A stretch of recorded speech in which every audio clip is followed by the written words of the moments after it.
welcome. How are you? Hi, I'm very well, Sophia. Thanks for having me. Thank you for being here. My first question for you is what made you want to become an actress?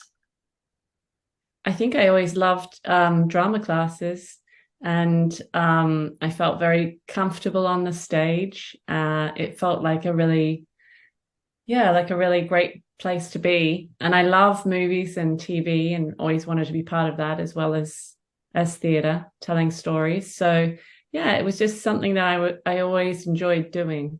It felt like a place I was really happy.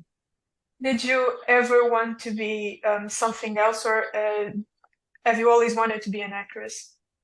I did. I wanted to be a million things. I think that's why I became an actor because I wanted to just do it all. So I thought maybe I'll pretend to be all those things. Exactly. Um, but I did. I was really into architecture and I studied that at university for a little while.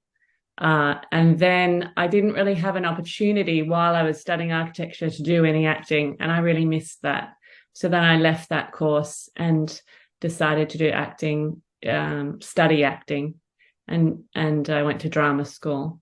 And then when I completed that, I just sort of worked lots of different jobs whilst I also did a bit of acting on the side.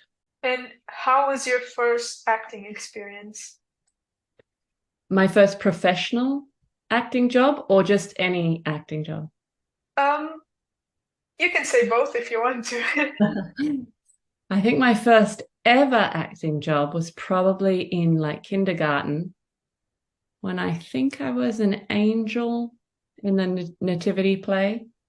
Um, and then my first professional job was many, many years later. I did a television commercial when I was about 10 years old for a board game. I think that was the first job. I'd done a bit of newspaper sort of modeling kind of stuff. And then I did an actual TV commercial, which was actual acting. And then my first professional job as like a trained proper actor was, I think it was a couple of months out of drama school. And I think it was, if you don't include ads on TV, I think it was for like a hospital drama television show. And what was your favorite experience so far in acting? In acting, full stop. Yeah. Oh God. Um, well, it's really different because the genres are so different. So I have favorite theater experiences and also favorite TV experiences. I mean, The Great has been my most favorite TV experience because oh gosh, there's so many reasons, but the cast are amazing, the writing's incredible, the costumes, the hair and makeup, the production design, the direction. I mean, everything about that show is just really special to me. So yeah, from a TV point of view, that would definitely be my most treasured role, I guess you'd say. Um, I have seen The Great actually. In That's where I know you from, and you are actually playing my favorite character. I absolutely love Aunt Elizabeth. Uh, so you can imagine I was very excited when you answered me and accepted to do this. Um, Um, and how was the experience of working in The Great? it was wonderful. It was really amazing. It was quite nerve-wracking because, the people that I'm acting opposite are incredible actors from just a wealth of experience, lots of theater experience and movies and TV, and lots of them are child actors. So they have many years more experience than I do, I guess. Um, and yeah, just incredibly talented bunch of people. Uh, so that was really special. And I think just being in that world that's created, through the scripts and the production design and all the elements, is a really wonderful place to be. It's very, especially Aunt Elizabeth's world is very unique and full of lots of creatures and strange things happening. Yeah, it was a really amazing experience. It also has an incredible, it has a big budget, so they have the ability to really realize, that world. So when you stepped into, for example, my apartments, even though I'm walking into a studio in East London, you really do feel transported to like a completely different time and place. And that was a really special experience, to be completely immersed in another world. And Aunt Elizabeth is a very unique character. Was it hard to prepare yourself for that role? Not really. I mean, it was challenging and it was a bit daunting, but it wasn't really difficult. It was quite fun. I remember going to the London Zoo and having a look inside the butterfly enclosure, seeing if I could understand my relationship to butterflies and what hers might be. That was fun. And I didn't do a lot of other preparation, actually, because it's not historically accurate.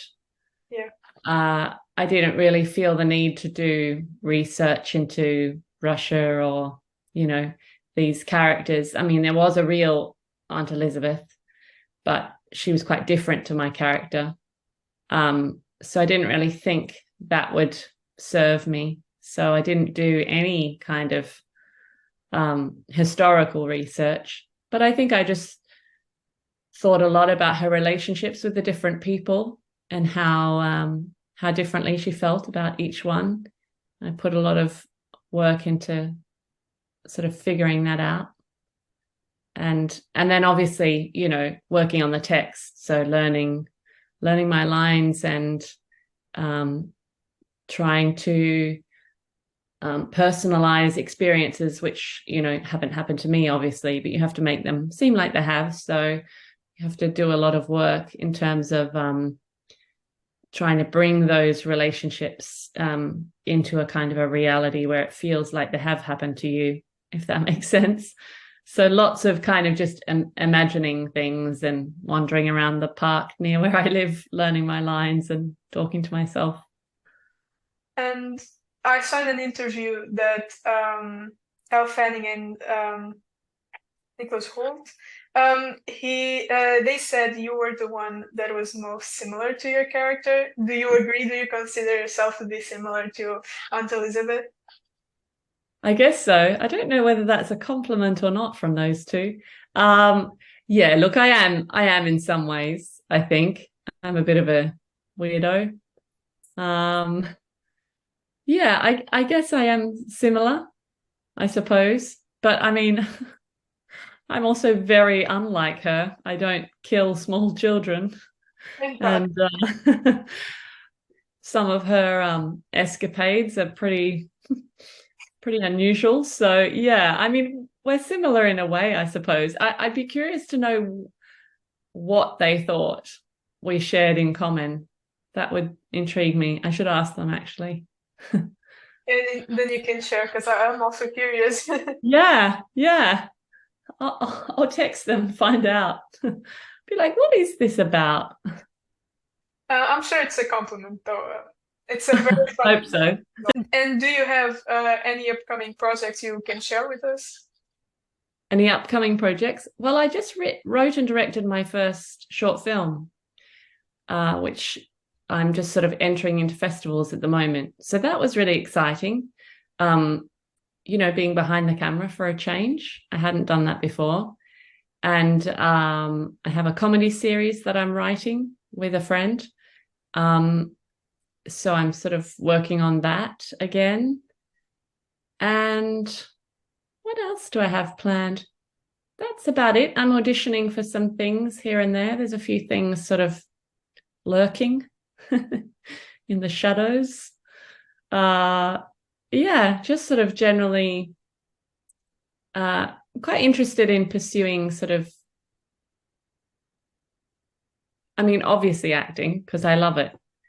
But I think writing and directing has been a kind of interesting thing that I'm just sort of starting to explore a bit more, which is incredibly challenging, but also very, very interesting and sort of pushing me outside of my comfort zone in a way that acting does as well. So it's always nice to feel stretched sort of beyond what you're comfortable doing. That makes life feel a bit more exciting. And what's the name of the short film? The short film's called Glove, Okay. like a glove.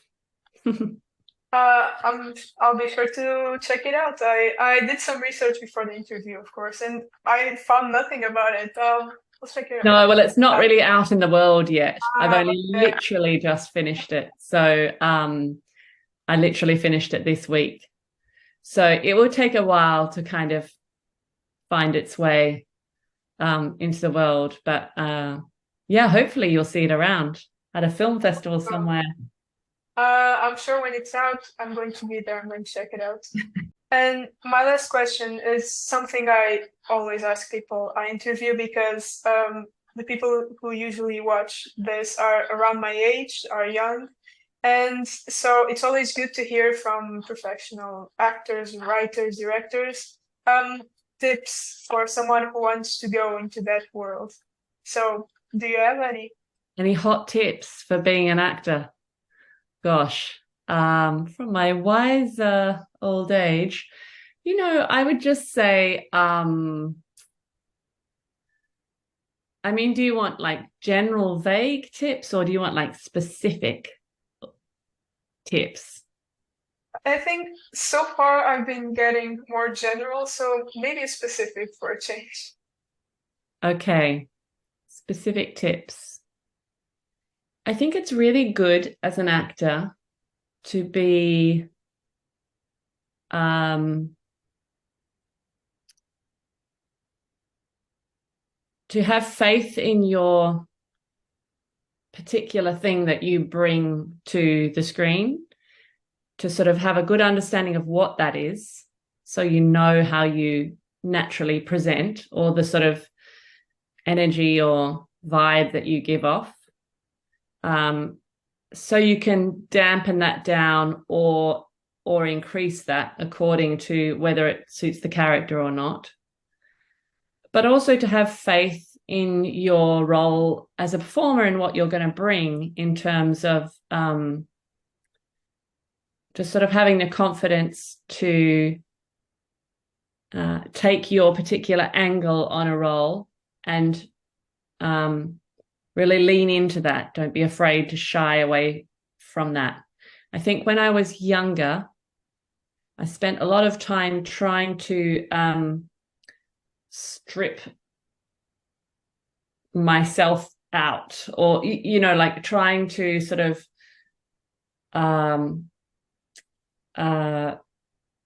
play a sort of a more boring version of myself, in the hope that that would sort of convince someone that I was, the character that I was going for.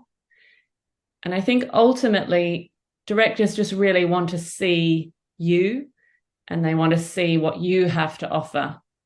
So it's important you have the confidence to bring that to the table, and make bold and interesting choices based on your particular take on the world, because that's very unique gift that you have to bring that no one else can replicate. So you may as well bring it. That's both specific and vague, I think. Yeah, it's an amazing tip, really. Thank you so much. And thank you for being here. It was a huge pleasure to speak with you. Pleasure.